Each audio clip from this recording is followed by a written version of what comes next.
Okay, Hare Krishna. Welcome to the session on Mukunda-Mālā-Stotra.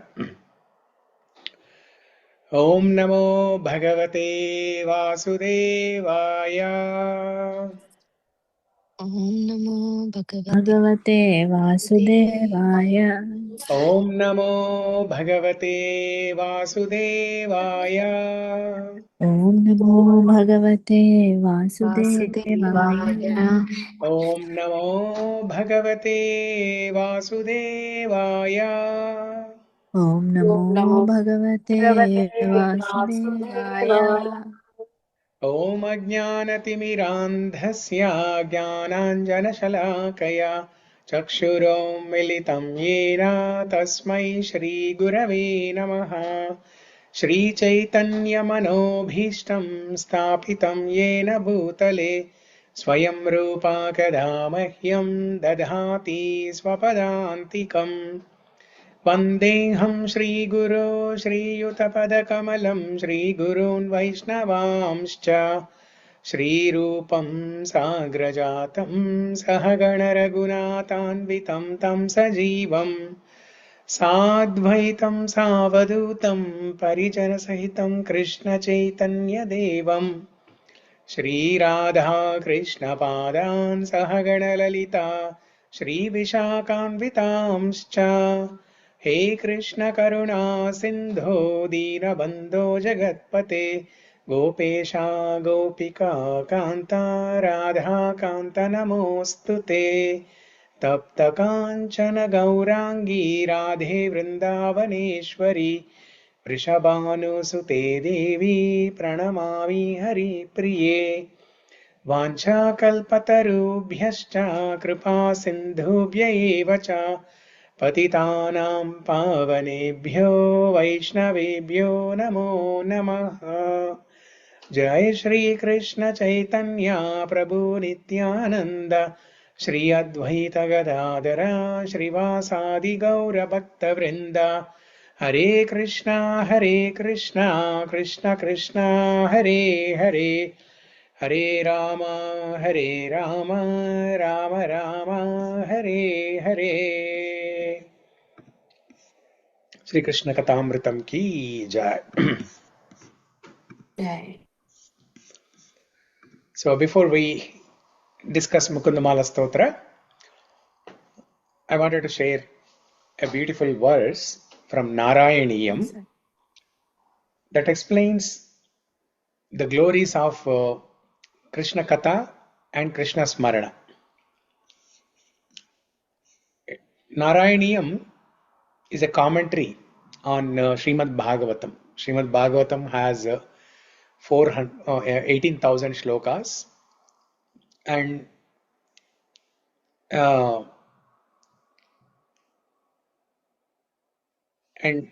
a commentary on these 18,000 shlokas in a summary form is written as Narayaniyam by a great devotee of Lord Krishna, Guruvayurappan.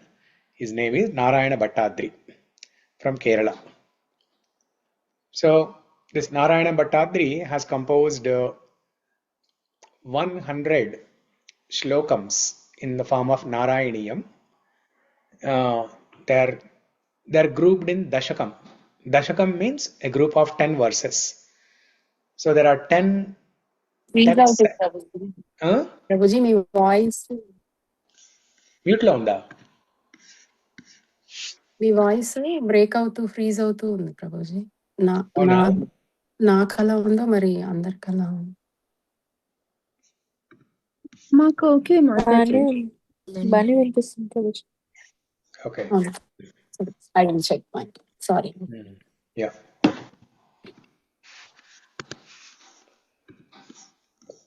నేను mute లో ఉండి మాట్లాడుతున్నానేమో అనుకున్నాను. Okay. So Narayaniyam, there are 10 sets. Each set has 10 shlokams. It's a beautiful composition by Narayana Bhattadri. So one such shlokam from Narayaniyam, it glorifies Krishna Katha, hearing Krishna Katha, the Shravanam and smaranam, hearing and remembering.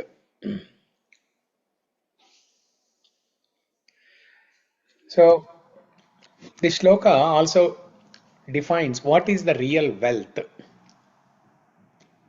What is the real wealth? What is the real calamity and what is the real wealth? So let's look at this. It's a simple shloka, but very beautiful, has a deeper meaning. It has beautiful pictures, as you can see here.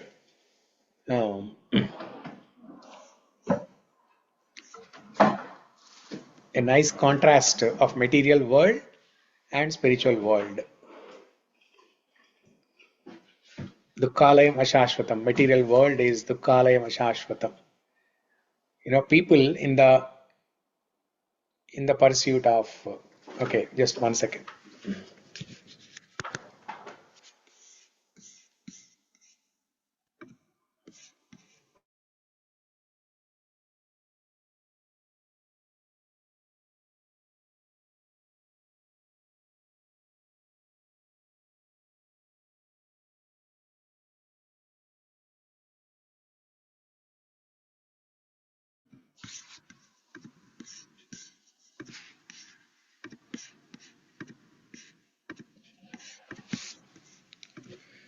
Yeah, as you can see here, in material world, we have to work very hard to get little happiness. Whereas in spiritual world, the jiva is anandamayo bhyasat. The jiva is always happy. So this is the beautiful shloka from Narayaniyam. Vipado naiva vipadaha sampado naiva sampadaha vipada vismaranam vishno sampadam narayana smritihi. What we consider calamity is not calamity. Calamity means a problem, difficult situation. Vipado na ivas vipadaha. What is our definition of vipada is not actually a vipada. What is our definition of a problem is actually not a problem. Sampado naiva sampadaha.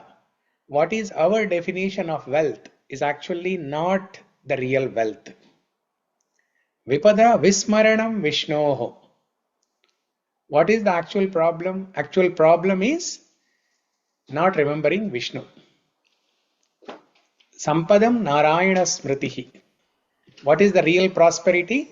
Real prosperity is remembering Krishna or Narayana.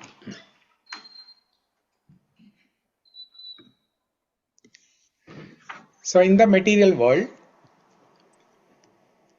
the definition of a problem. So let's look at what is the definition of a problem according to people in material world. Vipado naiva vipadaha. So what is the definition of the problem in material world? Loss of wealth, loss of health or declining health issues, loss of status. So these are if you ask a small child, what is your problem? The child says, oh, my brother has taken my pencil. Or my friend in the school, he's saying, I'm not a good boy. So like that, there are different, small definitions of problems. And these are all relative. These are not the real problems. Loss of wealth, declining health, loss of status. These are not the real problems. The real problems are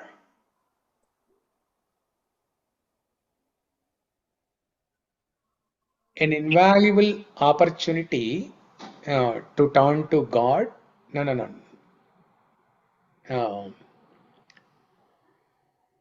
An opportunity that is lost to connect with God. That is the real problem. an opportunity that we lost to connect with God. Losing money is not the problem, but losing an opportunity to connect with God, that is the problem. Vipado naiva vipadaha, sampado naiva sampadaha. What is the definition of wealth according to people in material world? Accumulation of wealth, name and fame, material success. This is the definition of prosperity, sampada. But sampado naiva sampadaha. This is not the actual definition of sampada. What is the actual definition of sampada?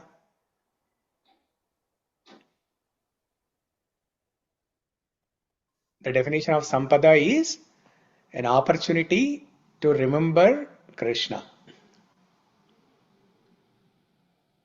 Actually, these two texts, they are swapped here. An invaluable opportunity to turn to God in earnest prayer. That should be at the bottom. And a severe danger if it causes us to forget the true owner and enjoyer. That should be on the top. So in simple words, forgetting Krishna is the real problem. Remembering Krishna is the real prosperity.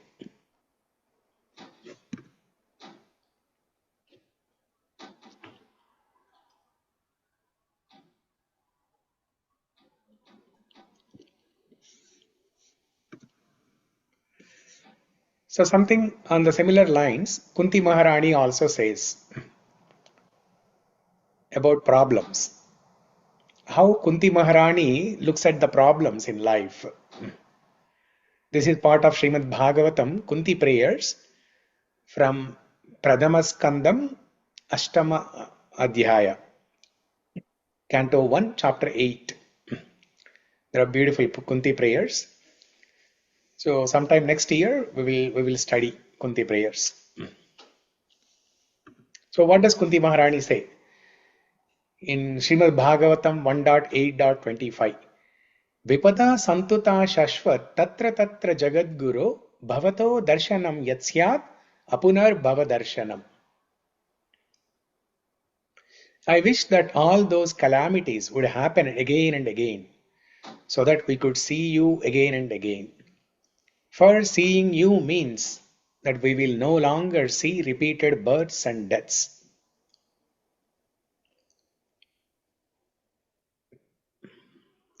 So Kunti Maharani is talking about the temporary problems in material world and the real problem.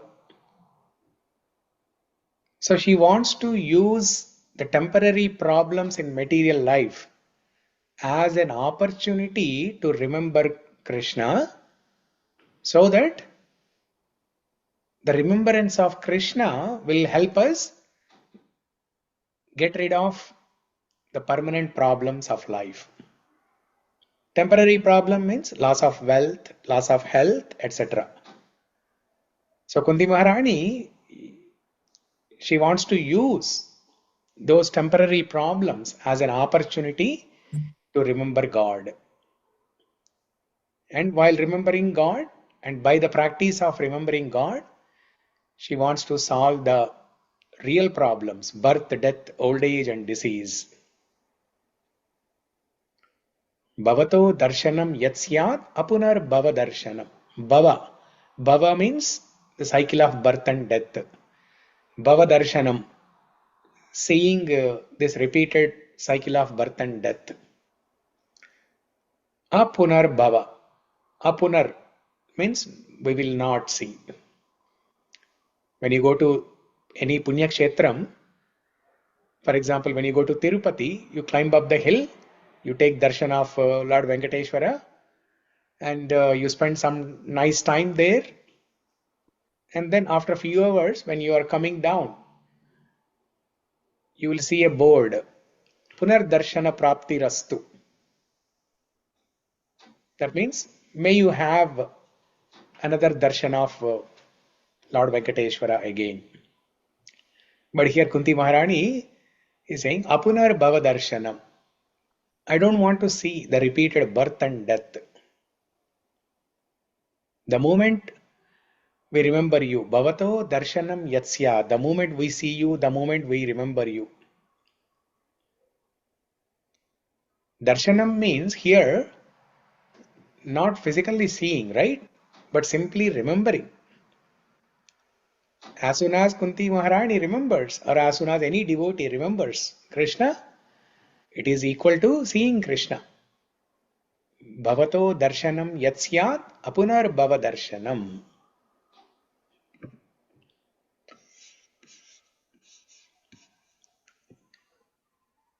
So there are 4 steps in getting rid of the real problems of life.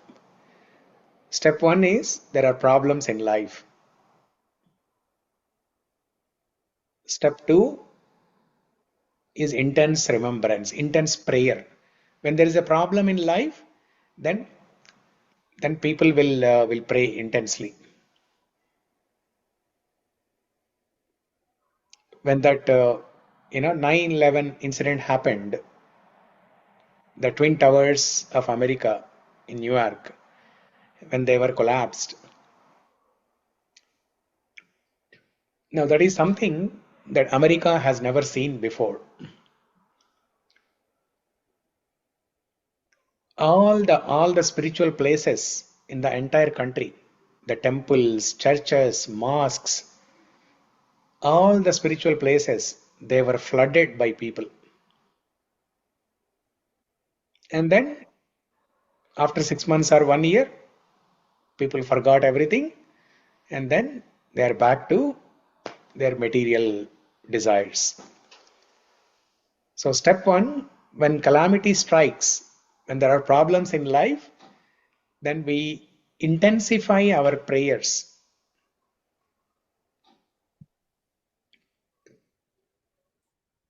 And through those prayers, we see Krishna. We remember Krishna and we see Krishna. And as soon as we see Krishna and remember Krishna, or at the time of death, antakale cha mameva smaran muktva kalevaram.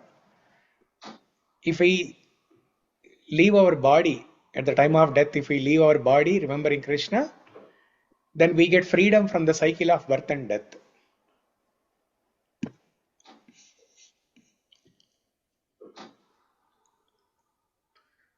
So generally when there are problems in life, people, they depend on their own efforts. They think they can solve their problems. This is self-centric thinking, relying on our own hard work, fearing material loss. People think, okay, I have suffered some material wealth. Okay, let me work hard again and earn more money. But as Krishna says, yadrucha labha santushto dvandva tito vimatsaraha. Yadrushta labha santushto. The happiness and distress, the profit and loss, they come on their own accord. That means based on past karma and based on Bhagavat Krupa, they come on their own accord. If somebody is thinking they have wealth simply based on their hard work, that is an illusion. And if somebody is in a problem and they think they can solve their problem by their own effort, that is also an illusion. So we have to shift our thought process from self-centric thinking to Krishna-centric thinking. When there is a problem, we have to acknowledge that Krishna is teaching something through this problem. So Krishna is the source of that problem. So the wise decision is to depend on the source for protection.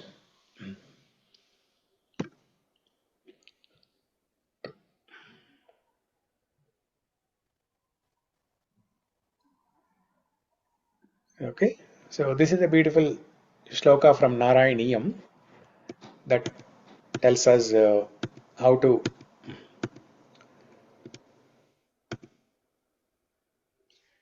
how to identify the real wealth. What is the definition of the problem and what is the definition of the real wealth? Okay, so let's recite this shloka. Repeat after me.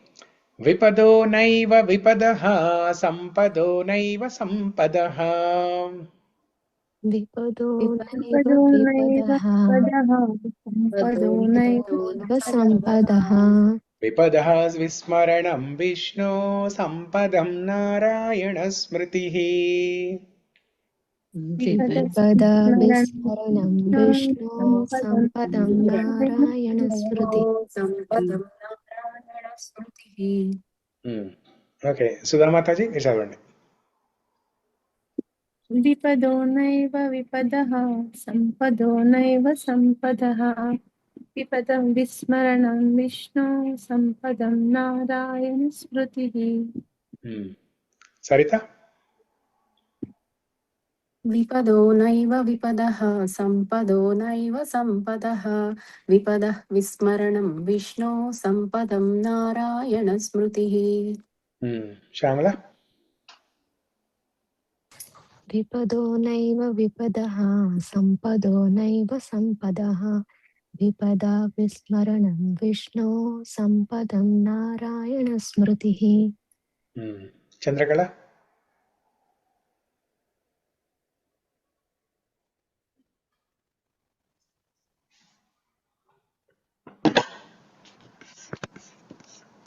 Chandrakala, you there? Yes, Prabhuji. Yeah, me line mute lo unda. So, okay. Yeah, let me share the screen again, okay? Okay, Prabhuji.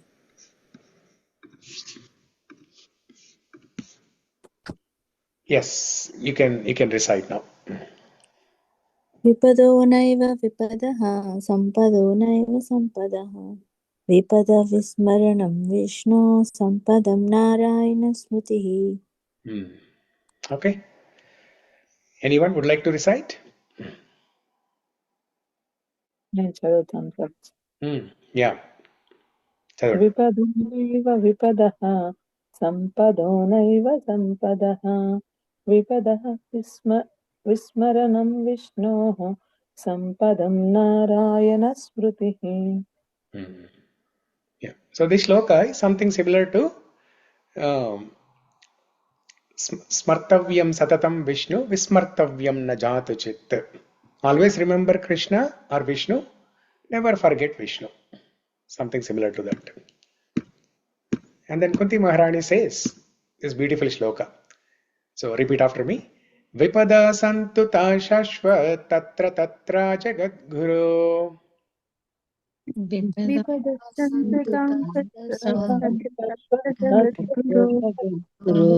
Bhavato darshanam yasyada punarbhava darshanam.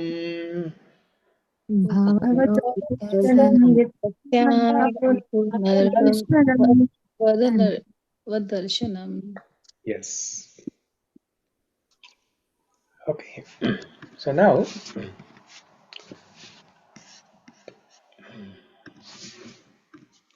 we will discuss the Mukunda-Mālā-Stotra.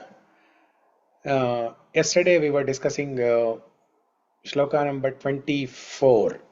Madraksham kshina punyam kshanamapi bhavato bhaktihinam padabje masrausham shravya bandham tava charitamapasyaniyadhakyana jatam ma bhuvam tvatsaparya vyatikararahito janma janmantarepi.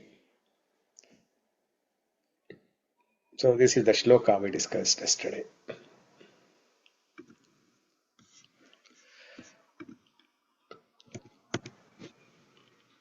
Okay, so let's recite this shloka once. Madraksham kshina punyan kshanamapi bhavato bhaktihinan padabje.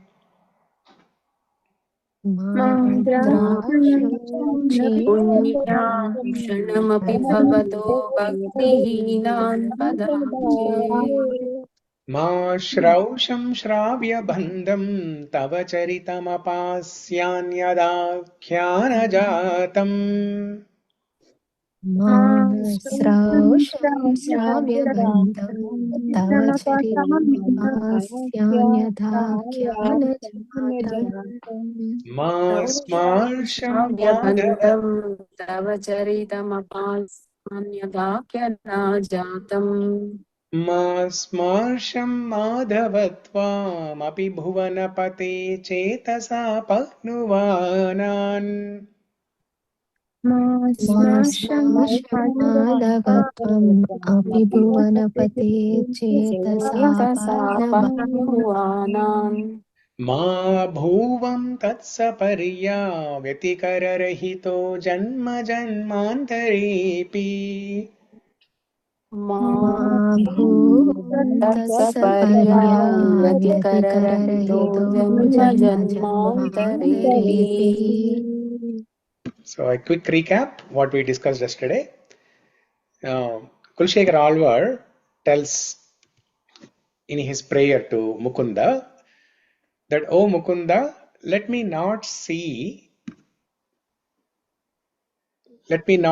even for a moment those who lack devotion to your lotus feet, whose spiritual merit is exhausted." When will somebody's spiritual merit be exhausted? When somebody does papa karma. See, yesterday we discussed, right? A person who is born on the land of Bharata Bhumi. There is a reason why they took birth on the land of Bharata Bhumi. The land of Bharata Bhumi is called as Punya Bhumi or Karma Bhumi. So you need some spiritual credit, you need some pious credits to take birth on the land of India, Bharata Bhumi. Otherwise, you will take birth somewhere else outside India, whether America, Australia, Japan, China. So be proud of yourself for taking birth in India.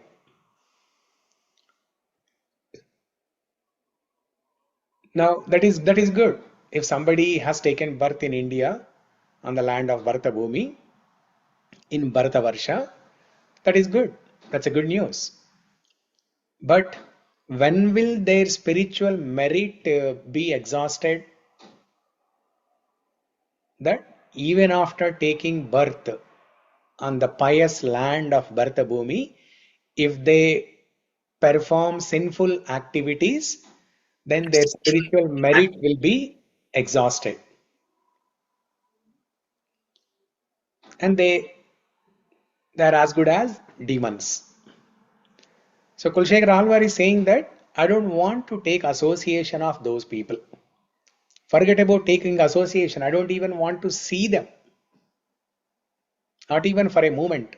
Madraksham kshina punyan kshanam api bhavato bhakti heenan padamje. Ma shrausham shravya bandham tava charitam apasyanyadakhyana jatam. Let me not hear any stories, any topics other than Harikatha.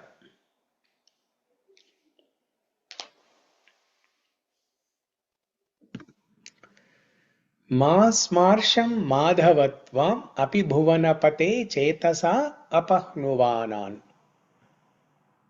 Let me not remember those who deny you. O Madhava, let me not remember. If I had association of non-devotees in the past, if I had association of sinful people in the past, now I have realized my mistake and let me not remember those people anymore. Mas marsham madhavatvam. Ma bhuvam tat saparya vyatikara rahito janma janmantarepi. Let me not live in this lifetime or any lifetime without any service to you. Without performing service to you, it is as good as I'm as good as a dead person. If I am not performing service to you, I am as good as a dead person.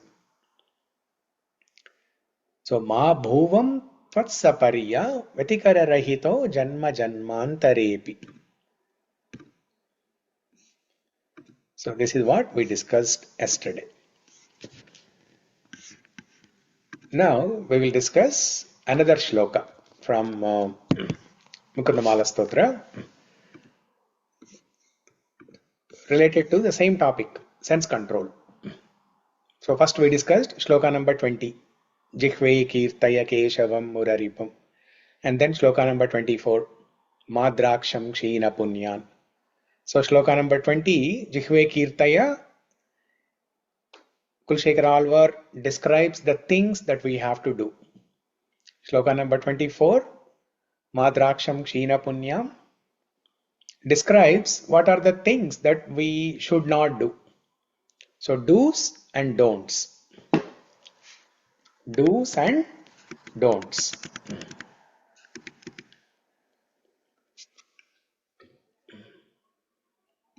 Yama and niyama, as we discussed yesterday.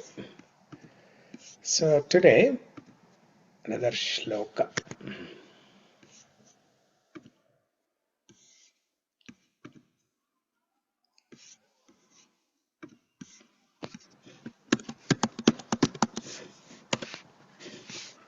Shloka number 22.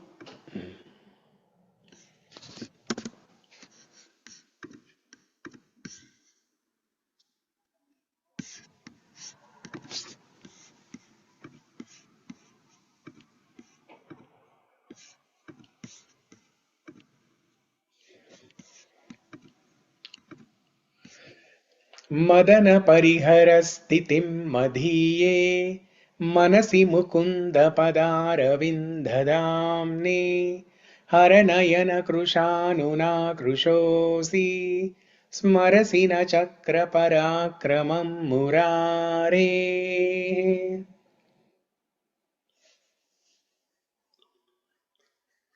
O Cupid, abandon your residence in my mind, which is now the abode of Mukunda's lotus feet. You are already reduced to ashes by the fire of Shiva's eye. Don't you remember the immense power of Murari's disc? So here, Kulshekara Alvar especially is talking about the mind.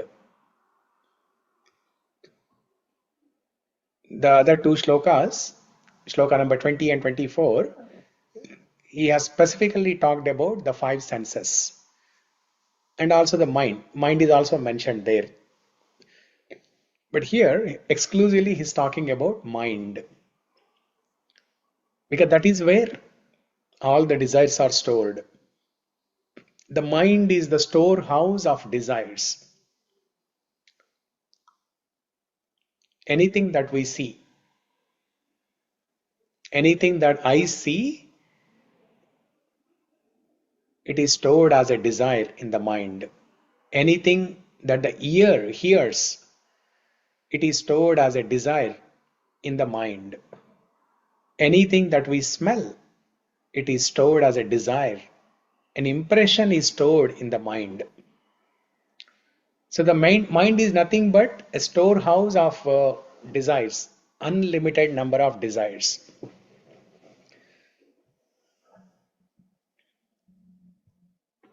Okay, so we'll discuss the meaning of this shloka. So let's recite. Madana parihara sthitim madīye. Madana parihara sthitim madīye. Manasi mukunda-padāravinda-dhāmni. Manasi mukunda-padāravinda-dhāmni. hara-nayana-kr śānunā hara-nayana-kr śānunā smarasi cakra-parākramam murāreh. cakra-parākramam murāreh.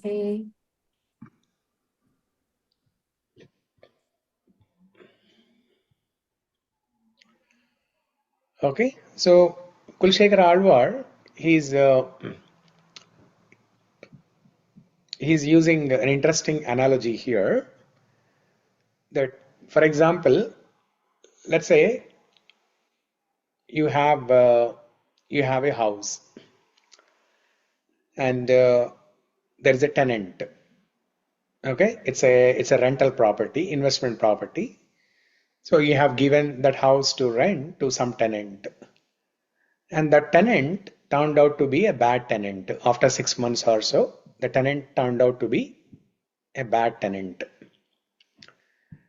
Now he's not paying the rent, he's not maintaining the house properly. So what are you going to do?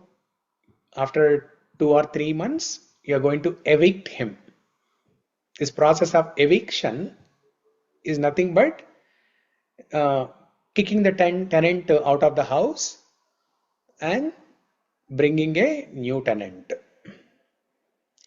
So something similar to that, Kulshekara Alvar is saying here that now go back to the rental property example.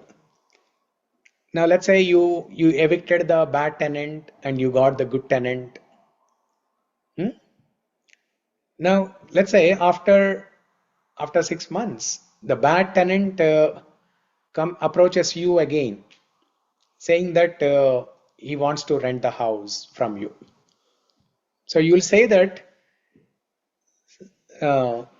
sorry mister, the house is not vacant anymore. It's already occupied and there's no vacancy.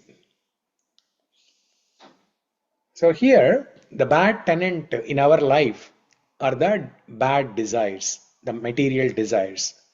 The unlimited desires of the mind are the bad tenants. So somehow we have to empty our mind of all these desires. So how can we empty?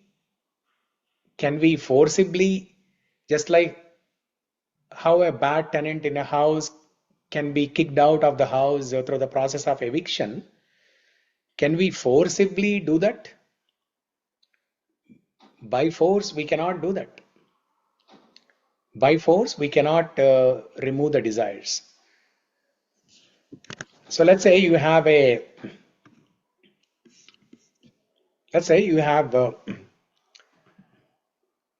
bottle that is full of some dirty water. So how to get rid of that dirty water?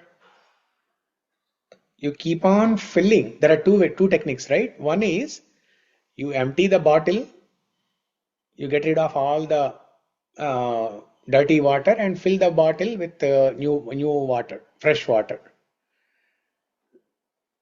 And if that is not possible, what you will do? If the bottle, imagine the bottle is very heavy, you cannot even lift it so easily.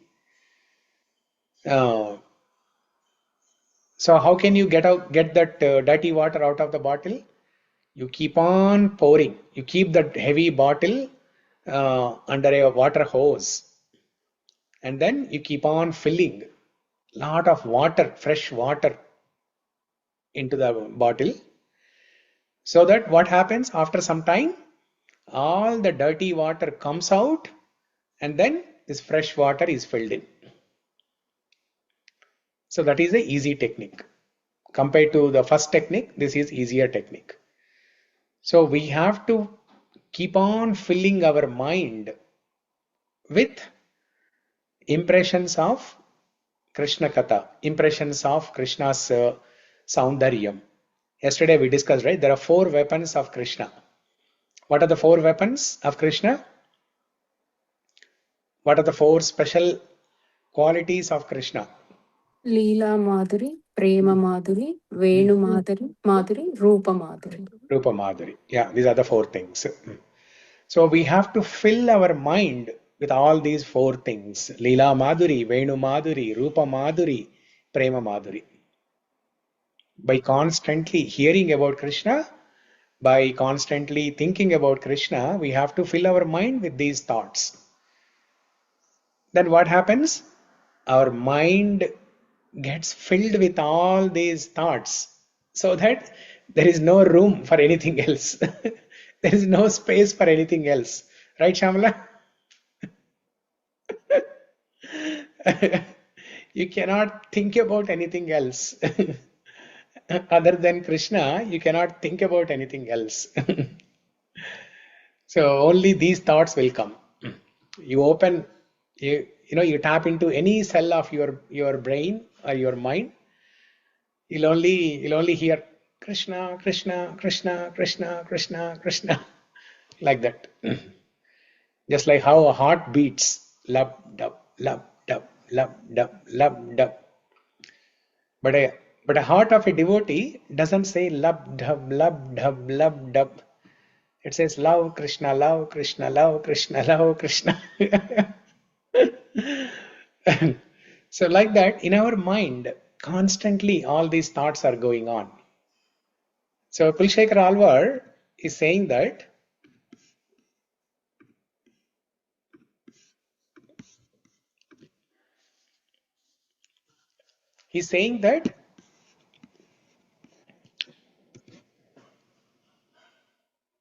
an emperor has occupied the mind, so there is no place for you, O Cupid. So Cupid, Kamadev, he has the power to attract everybody, both male and female, because he is very beautiful. Kamadev is very beautiful, and by shooting arrows of flowers, pushpa bana, by shooting pushpa bana, he can instill desires in everyone's heart. But here Kulshekar Alvar is saying that, "O Cupid, there's no vacancy for you. Please go away. My mind is currently occupied. The house of my mind is currently occupied by an emperor called Mukunda. So he has the complete sovereignty over the kingdom of my mind."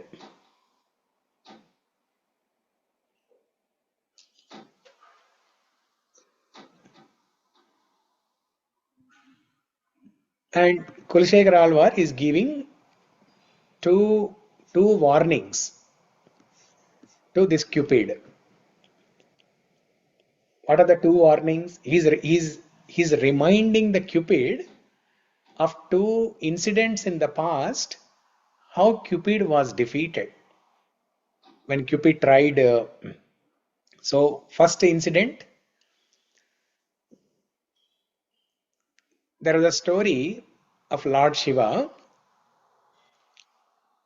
when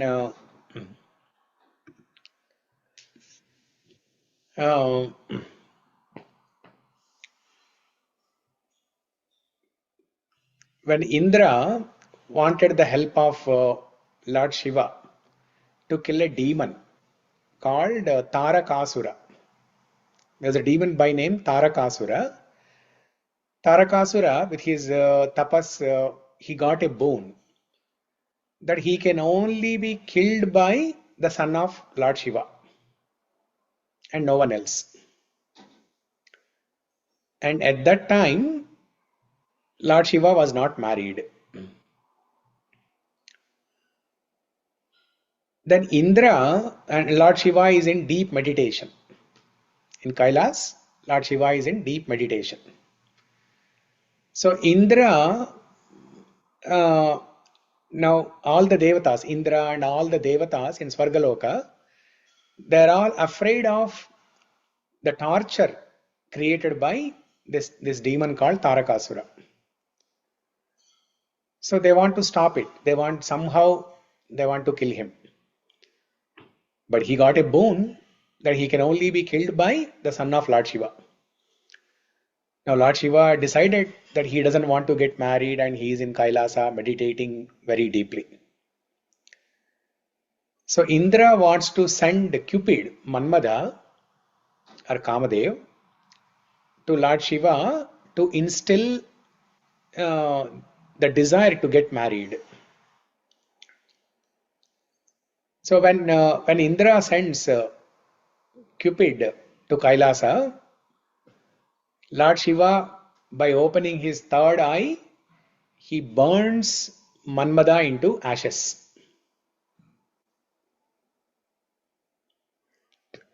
So here Kulshekar Alvar is reminding Cupid about that incident. That, oh Cupid, have you forgotten how you were defeated by Lord Shiva? Madana parihara sthitim madīye manasi mukunda-padāravinda-dhāmni hara-nayana-kr śānunā śo'si. hara-nayana-kr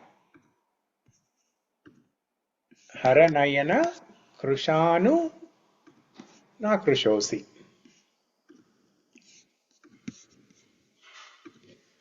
So hara-nayana means by the eye of Lord Shiva.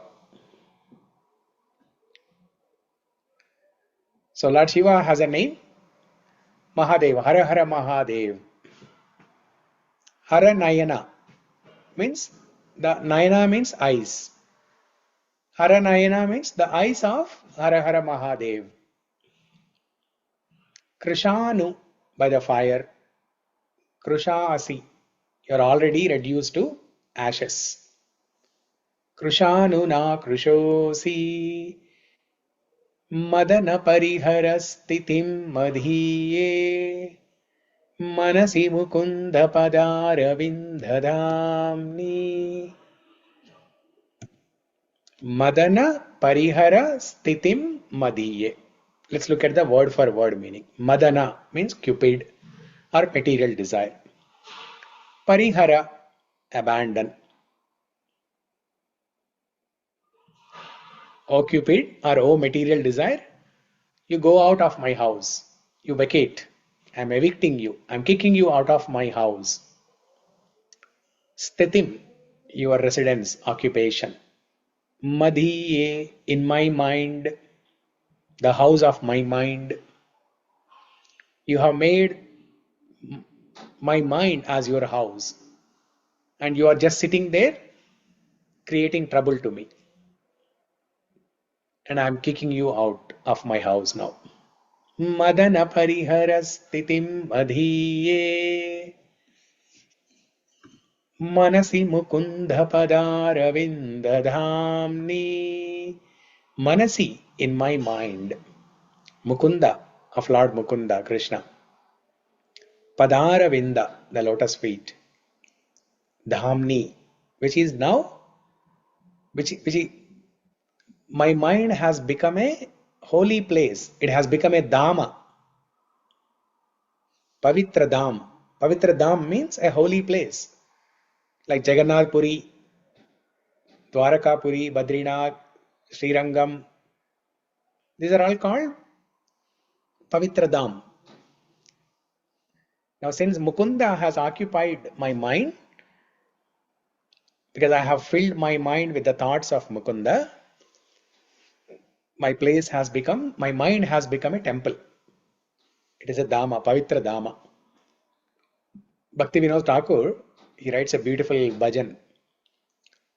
Mama mana mandire raho nishi dina Krishna Murari, Sri Krishna Murari. Mama mana mandire, Mama mana mandire. He is inviting Krishna to come and sit in the temple of the mind. Raho nishi dina Krishna Murari, Sri Krishna Murari. Raho dina, night and day. is a Bengali. This bhajan is in the language of Bengali. Raho Dina. In Bengali, Raho means night. Dina is the same as Sanskrit, Telugu or Hindi. Dina is day. Raho Nishi Dina Krishna Mo. No, Raho means stay. Nishi means night. Dina is day. Raho Nishi Dina Krishna Murari. Sri Krishna Murari. So day and night, O Krishna Murari, stay in the temple of my mind. So like that, Kulshekhara Alvar is also saying here that O Mukunda, O Murari, please stay in the Mukunda has occupied my mind, and my mind has become a punya dama, pavitra dama. So you have no place, Cupid. There's no place for you here. Go away. Manasi mukunda-padāravinda-dhāmni hara-nayana-kr śānunā śo'si.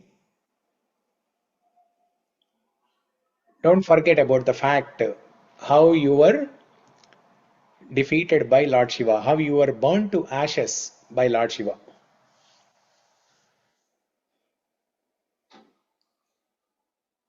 Now continuing the story of this Lord Shiva and killing Tarakasura, right? So he kills, he burns Cupid into ashes, but somehow he decides to get married, and he marries Parvati Devi, and their son, I think Kartikeya, Kartikeya kills Tarakasura. The demon Tarakasura was killed by Kartikeya, who is the son of Lord Shiva and Parvati Devi.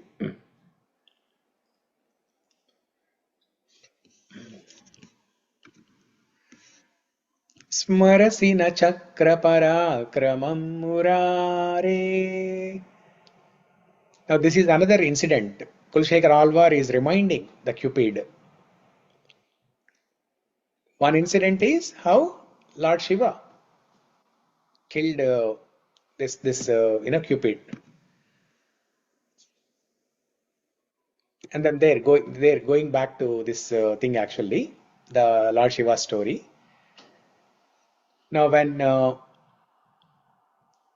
Cupid was burnt into ashes, and then later on somehow Lord Shiva decides to get married,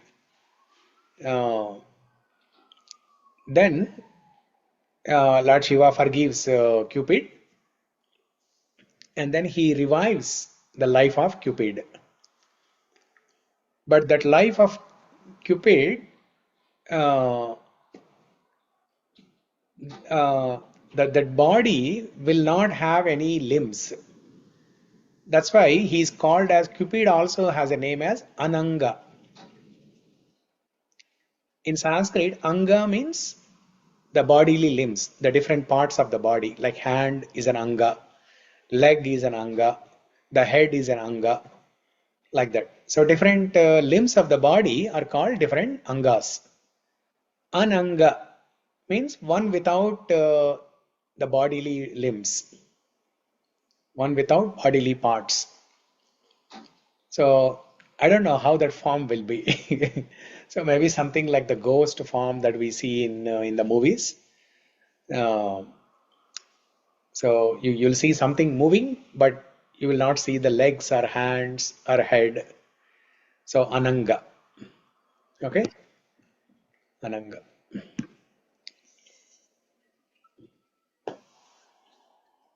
There's a queen by name Anangasena, Bhartruhari.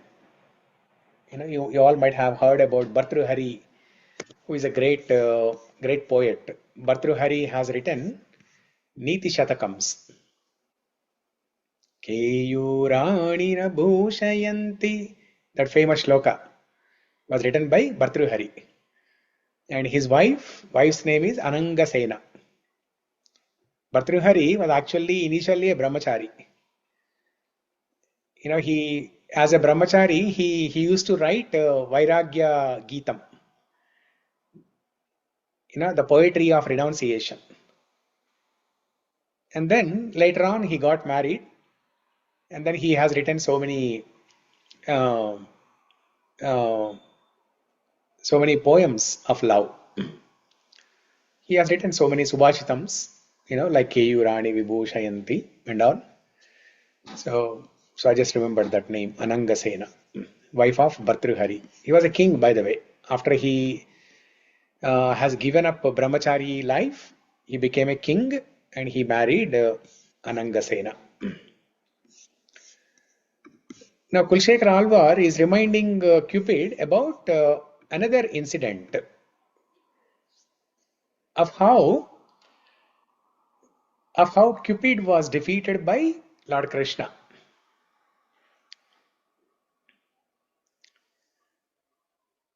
O Cupid, do you not remember the immense valor of the disc of Lord Krishna, the enemy of the demon Mura? So once in Vrindavan, Krishna was walking, and I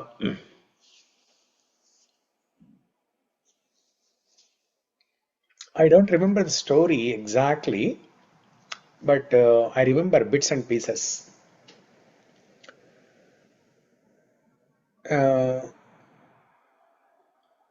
So I think in Vrindavan, this Cupid, he was getting proud of himself that he was the most beautiful.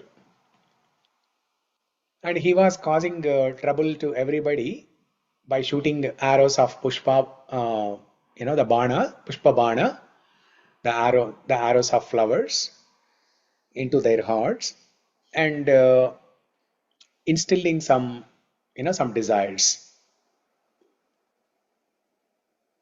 So he was doing two bad things. One is he was getting proud of himself. There is nobody who is more handsome, more beautiful than him. And also he was creating trouble to everybody by shooting arrows of flowers. So then Krishna is Tribhuvana Sundara. Trijagan Manasakarshi Tribhuvana Sundara. Krishna, when he hears all of this, he gets angry and then he releases his Sudarshan Chakra and kills Cupid. So Kulshekhara Alvar is reminding Cupid of these two incidents, how Cupid was defeated. And here the third time, when Cupid is trying to occupy the mind of Kulshekhara Alvar, he's saying that, sorry boss, you don't have any room here. There's no vacancy. My mind is filled with the thoughts of Mukunda. There's no place for you.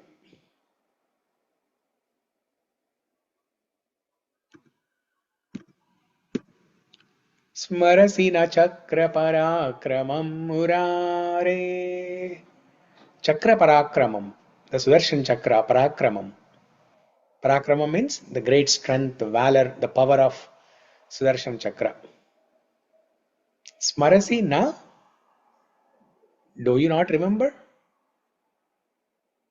Murāreh of Lord Krishna.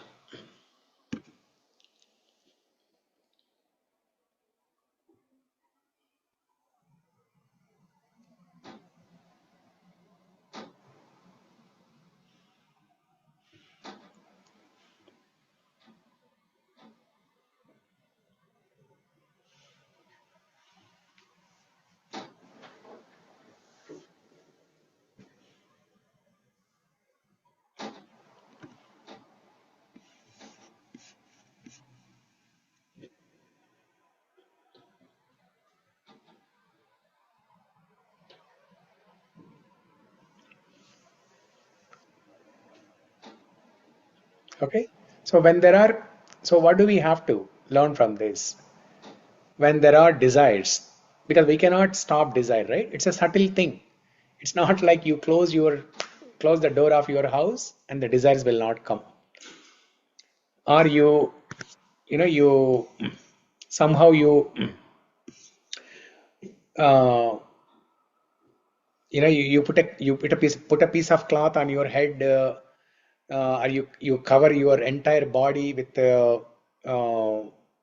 with a metallic shield, so that like a kavacha, like a bulletproof kavacha, you fill your body with that, thinking that the desires will not enter into your body, your mind. No, the mind is very subtle. The desire is subtle thing, right? We don't know how the desire will enter. We cannot even see, right? The desires entering into our mind. It's a subtle thing. Through the senses, the mind captures all these desires. So, so what do we have to do when there are desires coming? We have to actively recognize that the desires are coming, and we should not meditate. We should not think about those desires. We should not contemplate on the desires.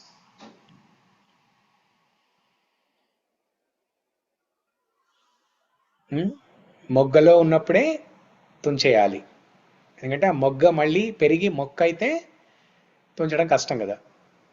అందుకే మొగ్గలో ఉన్నప్పుడే తుంచివేయాలి. So as soon as we see a small seed starts growing, we have to kill that seed. Krishna tells this in Bhagavad Gita chapter 2. ध्यायतो विषयान् पुंसः संगस्तेषु भजायते संगात् संजायते कामा कामात् क्रोधो विदायते कामात् क्रोधो अभिजायते क्रोधात् भवति सम्मोह सम्मोहात् स्मृति विभ्रमः स्मृतिभ्रंशात् बुद्धिनाशो बुद्धिनाशात् प्रणश्यति. This is the 8-step process of falling down from higher consciousness to lower consciousness. And what is the root cause of all this? The desire, the contemplation, the thinking about the desire, thinking about an object, thinking about a sense object or a person. And the more you think about that sense object, it will transform into a strong desire, lust. And that strong desire, if it is not fulfilled, it will develop into anger. And when you are angry, your intelligence is lost, your memory is lost, and you will fall down. That's why Krishna says, curb. Curb means the English word curb, C-U-R-B, curb. Curbside parking, atla antam kada manam. So curb means like park, like reject, abandon, discard. As soon as a thought comes into your mind, just discard it. Do not meditate, do not think about it. So dhiyayato vishayan pumsaha. And we have to immediately replace that thought with a thought of Krishna. So that is the technique.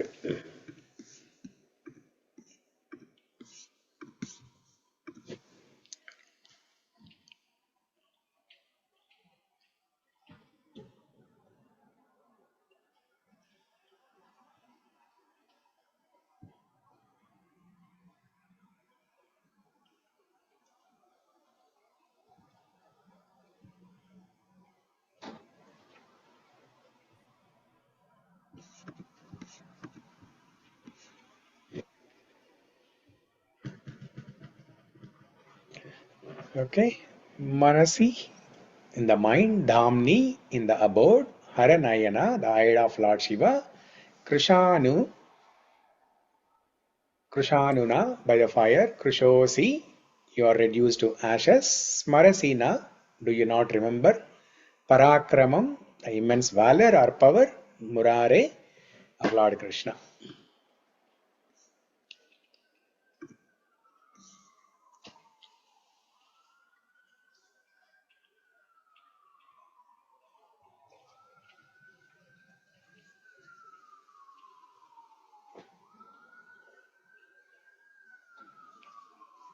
So look at the second line.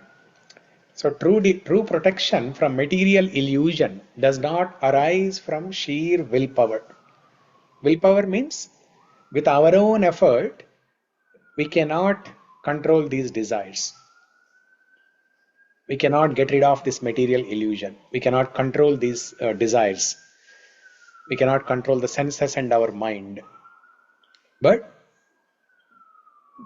it is possible by keeping Krishna in our mind, by enthroning. Enthroning means keeping him on the simhasana. Throne is the simhasana. Enthroning means by making Krishna sit on the simhasana of our mind. Mamamana mandire. Allowing his divine light to act as an unbreachable sovereign shield.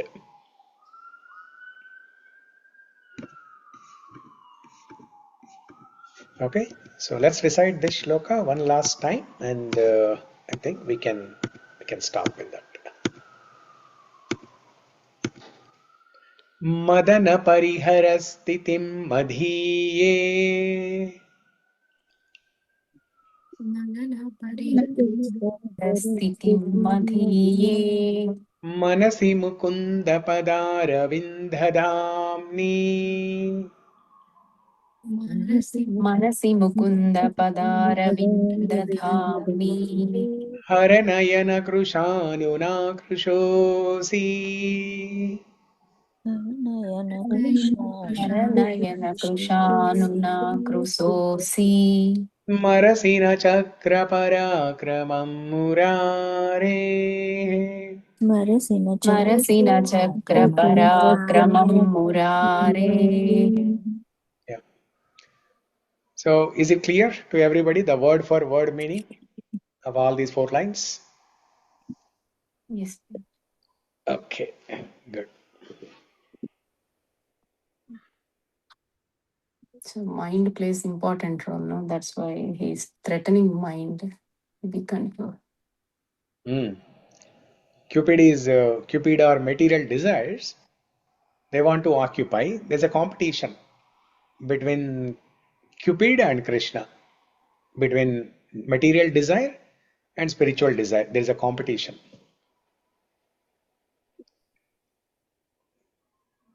And because it is a competition, we have to work hard. We have to work hard to intensify our spiritual desires, so that the material desires will be defeated. So when we intensify our spiritual desires, when we increase our spiritual desires, and when Krishna comes and sits in our mind, then there is no room for material desires. So that is the simple technique.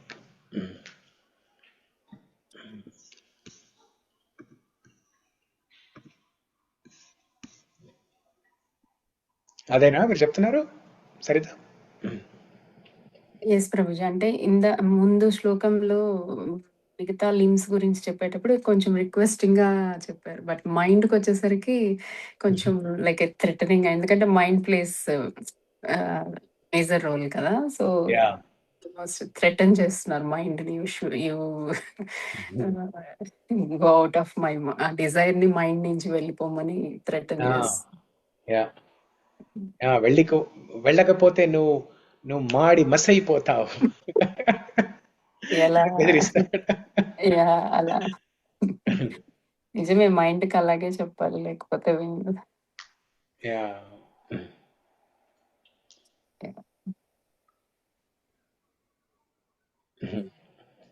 Arundhati లాగా బెదిరిస్తున్నాడు అనమాట. మళ్ళీ మర్చిపోతారని గుర్తు చేస్తున్నారు. Already ఒకసారి నువ్వు మనసు అయిపోయావు శివుని చేతి. పోయిట్స్ కే పాసిబుల్ ఏమో ఏ దానికి ఎలా చెప్పాలి అని. Yeah. See, this Kavya Shastra, the poetry, see, there are two types of poetry, right? One is material poetry and then spiritual poetry. Spiritual poetry is, for example, Mukunda-Mālā-Stotra, glorifying Krishna.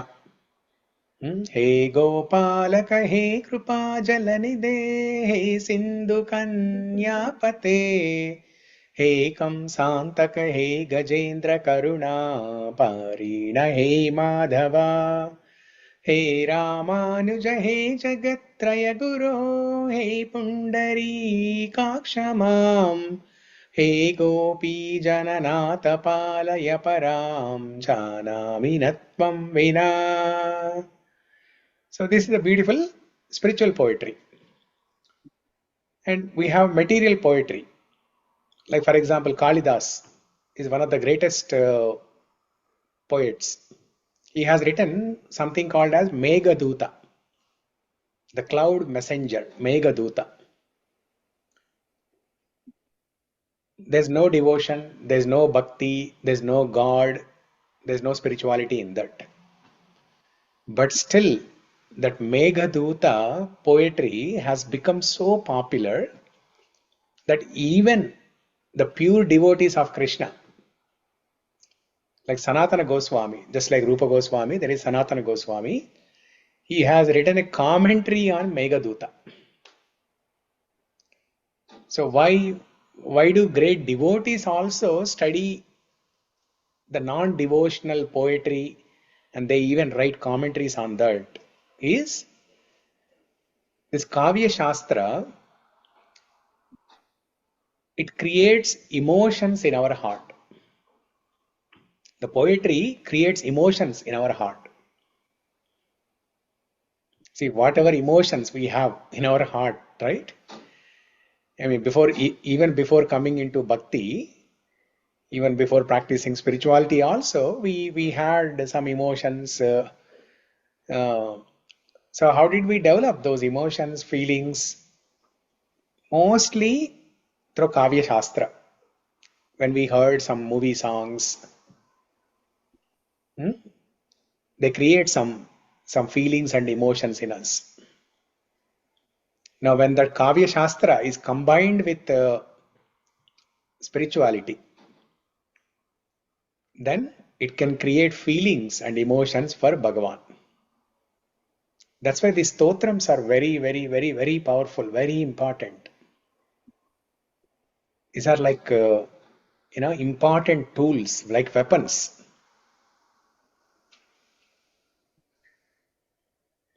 Sure shot ga work chestha anamata ivi.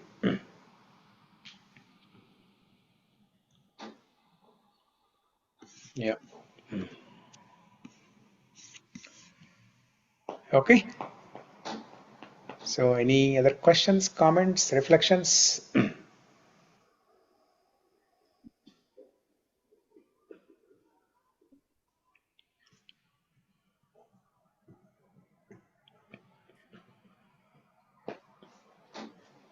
Okay, nothing else, we'll conclude. Mangalam Kosalendraya Mahaniya Gunatmane Chakravarti Tanujaya Sarvabhaumaya Mangalam.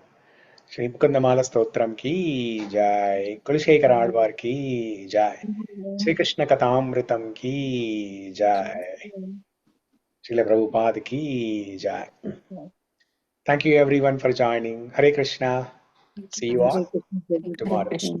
Thank you. Krishna Hare Prabhuji. Krishna. Annara Viru? Okay, good. Hare Krishna.